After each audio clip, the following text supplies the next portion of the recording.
Bharathi Kannamma serial மூலமாக நடித்து பாப்புலரான ஆக்ட்ரஸ் ரோஷினி ஹரிப்பிரியனோட வெட்டிங் இன்னைக்கு செம்ம கிராண்டாக நடந்து முடிஞ்சிருக்கு.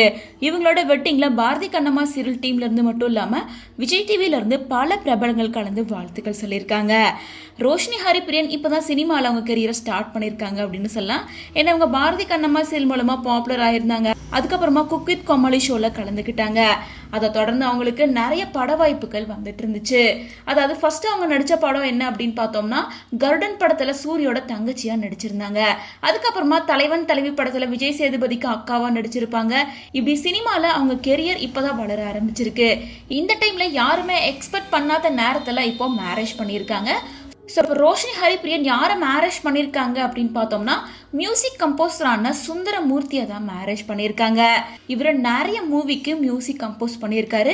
ஸ்பெஷலாக யோகி பாபுவோட பொம்மை நாயகி, நயன்தாராவோட ஐரா படம் அண்ட் பெருசு, தண்டட்டி உள்ளிட்ட பல படங்களுக்கு மியூசிக் கம்போஸ் பண்ணதன் மூலமாக பாப்புலர் ஆனவர். ஸோ அப்படி ரோஷினி ஹரிப்பிரியன் சினிமாவில் ஒரு ஆக்ட்ரஸாக வர டைமில் ஒரு கம்போசரை மேரேஜ் பண்ணியிருக்காங்க. ஸோ கண்டிப்பாக அவங்க மேரேஜ்க்கு அப்புறமாவும் கெரியரில் கண்டினியூ பண்ணுவாங்க அப்படின்ற மாதிரி தான் இருக்குது. ஸோ விஜய் டிவி பிரபலங்கள் மட்டும் இல்லாமல் ரசிகர்கள் பலருமே இப்போ ரோஷினி ஹரிப்பிரியனுக்கு அவங்களோட வாழ்த்துக்களை சொல்லிட்டு இருக்காங்க.